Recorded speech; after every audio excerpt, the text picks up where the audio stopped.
보통 이 같은 돈이 부적절한 돈이 전달된 사건에서는 여러 당사자가 등장합니다. 돈을 마련한 사람, 돈을 전달한 전달책, 운반책, 돈을 중간에서 어느 정도 착복한 사람, 최종적으로 돈을 전달받은 사람. 그런데 흥미롭게도 검찰 수사에 따르면 일련의 과정에서 한 사람만 빼고 모두가 돈을 줬다고 인정하고 있습니다. 함께 보시죠. 돈을 마련한 남욱 변호사, 돈을 갖다 준 정민용 변호사, 돈을 전달한 유동규 씨 모두 진술이 일치한다. 진술이 일치한다. 아주 디테일한 부분까지 세 사람의 진술이 일치한다. 그런데 김용 부원장만 부인하고 있다는 겁니다. 거대한 조작 중심이다. 그들의 진술에 어떤 증거도 없다라며 부인을 하고 있는 상황입니다. 혼자만 부인하고 있다는 얘기지요. 정민용 변호사 측, 자금을 만든 사람, 갖다 준 사람, 전달한 세 사람이 모두 같은 얘기를 놀랍게도 하고 있는데 서로 짜고 한 게 아니라는 거잖아요. 왜 김용만 부인하고 있냐라며 김용 부원장을 비판하고 있습니다. 판사 출신의 전재우 의원님, 이 같은 경우 혹시 판사는 어떻게 판단합니까? 왜냐하면 이 검찰이 다 모여서 야 와봐, 야, 돈 마련한 사람, 전달한 사람, 갖다 준 사람 다 모여. 자 한번 해보자 하고 이렇게 얘기하고 이렇게 맞지 이렇게 조사한 게 아니에요. 전달했다는 사람 따로, 마련했다는 사람 따로, 그리고 최종적으로 이제 유동규 씨, 이재명 대표 유동규는 측근이었으니까 따로 해서 진술을 들었고 자백을 해서 조합을 해보니까 이 디테일한 것까지 다 일치하더라라는 거잖아요. 근데 돈을 받았다는 김용 부원장은 지금 부인하고 있는 상황이잖아요. 이 상태로 재판 갔을 때 판사는 어떻게 판단합니까? 그 진술의 신빙성이 제일 중요하죠. 그래서 이제 진술의 신빙성은 말이 맞느냐 아니냐를 무슨 독심술로 판사가 알 수는 없는 거고요. 그래서 정합성. 뒷받침할 수 있는 증거가 있느냐가 제일 중요합니다. 근데 이제 이번 같은 경우는 그 8억 4,700만 원을 작년 4월에서 8월 사이에 지금 건넸다는 거 아닙니까? 그런데 메모지가 있다는 거예요. 있죠. 메모지가 이제 남욱 변호사 측에서 정민영 변호사한테 언제 얼마를 건넸다는 한 메모지가 있고요. 첫 번째 메모지가 있고 두 번째 그 시점에 정민용 변호사가 CCTV 그 영상에 지금 나온다는 거거든요. 이 돈을 건넸다는 그 시점에 아파트 그 CCTV에 정민용 변호사의 차가 들어오는 것이 찍혔다. 그래서 그렇게 하면 이게 이제 메모지가 일단은 신빙성이 있는 거죠.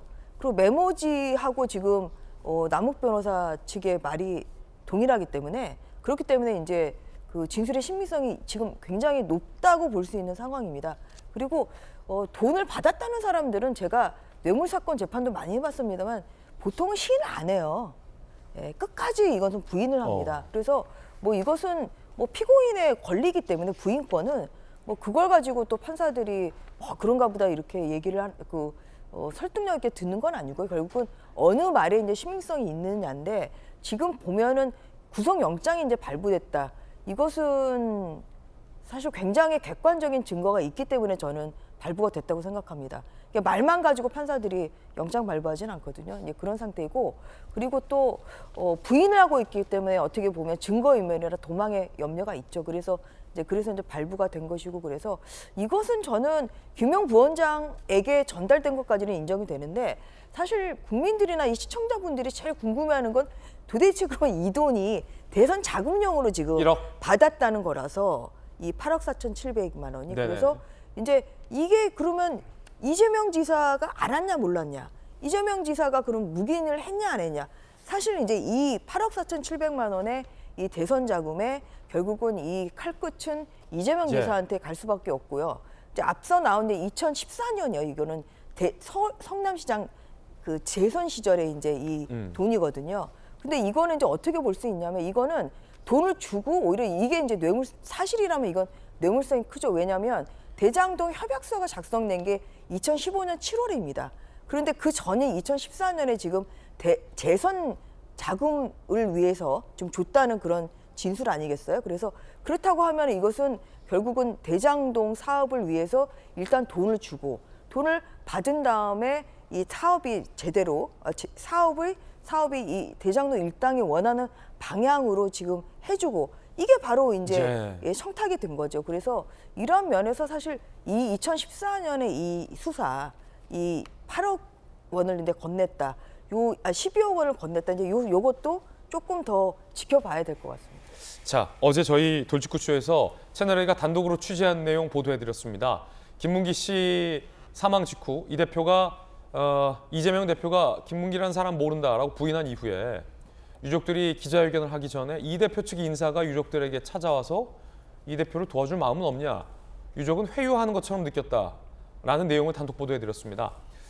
그러자 이재명 대표 측 입장이 나왔습니다. 당시 접촉한 인사는 이 대표 지시와는 무관하다. 이 대표 지시 없이 자기가 알아서 그렇게 가서 얘기했다라는 취지의 부인이었습니다. 그런데 채널A가 한 가지 더 취재를 했는데 당시에 이 인사는 캠프와 의논을 하고 나왔다라고 말했고 그 내용이 녹취에 생생히 담겨 있습니다. 정한희 기자가 단독 보도입니다. 이재명 대표 측은 지난 2월 당시 캠프 인사가 고 김문기 전 처장 유족을 만난 것에 대해 이 대표와 무관하다고 선을 그었습니다. 이 대표 측은 해당 인사는 캠프 외곽 인물이라면서도 유족을 만난 건 이 대표 지시와 무관하고 왜 거기 갔는지 모르겠다고 주장했습니다. 하지만 유족과 1시간 넘게 나눈 대화 녹취 파일에는 이 대표 측근을 대신해 나왔다는 취지의 발언이 담겼습니다. 왜 사장님이에요? 연락을 주신대요. 출근하지 않아 거기서 이제 출근하는데 상담을 시작했어요. 사람들이 친구들이 그냥 한번 보면 소위 말해 언론에 그죠. 부장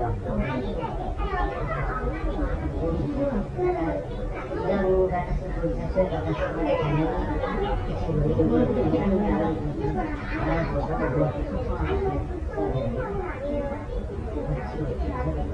이재명 대표의 최측근 정진상 실장도 언급합니다.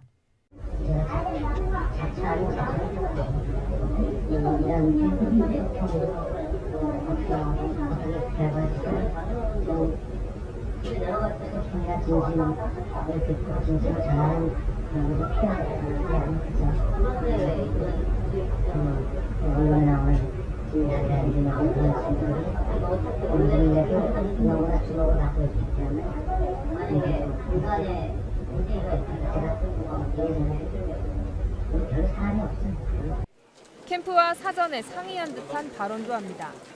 제가 이제 받아들이기는 대표 오신 것처럼 받아들여지잖아요.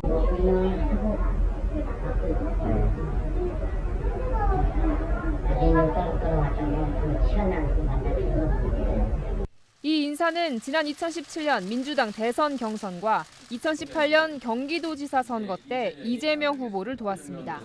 채널A 뉴스 정한입니다. 정진상 실장을 진상이라고 얘기를 해요. 그러면서 이 인사는 당연히 상의를 하고 나왔다. 대표 측과 캠프와 상의를 하고 나왔다라고 캠프 인사는 이야기를 합니다. 그러면서 김문기 씨를 몰랐다라고 이 대표가 발언한 이유는 깜빡 블랙아웃이 왔기 때문이다라고도 얘기한 바 있어서 한 차례 논란이 지금 뜨겁게 되고 있는데 전혁기 의원님, 네. 이재명 대표 몰랐던 거 맞습니까? 사실 누구를 몰랐다 말씀이신가? 이 캠프 인사랑 김문기 씨 둘 다. 그러니까 김문기 씨는 본인이 그렇게 주장을 하니까 저희는 그렇게 받아들이고 있는 것이고요. 저 캠프 인사는 전혀 확인되지 않은 이야기를 하고 있는 것 같습니다. 그러니까 유족한테 가서 사실 굳이 저런 얘기까지 하면서까지 이야기를 할 필요가 있을까라는 생각이 가장 먼저 들고요. 사실 캠프에서 저런 논의할 수 있는 시간이 그렇게 없습니다. 사실 그리고 저 사람이 실명을 밝힐 수 있는 정도에 올라가 있었으면 그렇게 이렇게 접근이 가능했으면 이미 모든 것이 다 나왔었을 텐데 그렇지 않고 본인이 개인적으로 가서 저런 이야기를 했던 것에 대해서 저는 신뢰성이 많이 떨어지는 부분 아닌가 이런 부분을 좀 지적하고 싶습니다. 예. 자, 이번엔 저희가 준비한 세 번째 이야기 시작하겠습니다. 정성호 민주당 의원, 이재명 계 의원의 좌장으로 알려져 있죠. 이 정성호 의원이 의미심장한 발언을 했습니다. 이재명 대표는 김용 부원장의 결백을 믿는다. 나는 사탕 한 개 받은 적 없다라고 얘기했는데 친 이재명계 좌장인 정성호 의원은 김용의 개인 비리 가능성을 없다고 볼 수 없다라고 얘기했습니다. 김용이 돈을 받았을 수도 있다는 얘기인데 뭔가 조금씩 이야기를 하는 바들이 조금씩 다 다른 것 같아요.